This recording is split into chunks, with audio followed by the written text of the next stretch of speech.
والله العظيم احسن من الكاتشب بتاعت بره بجد.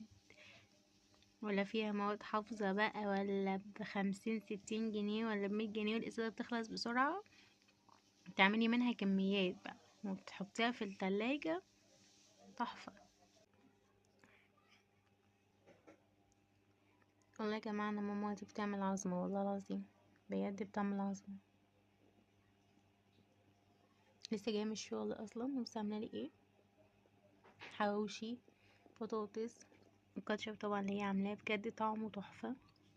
بابا غنوج. بس الكاتشب بجد كاتشب كاتشب يعني مش كلام.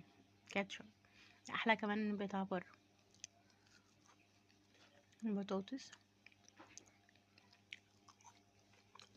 بس بقى جمال الحواوشي.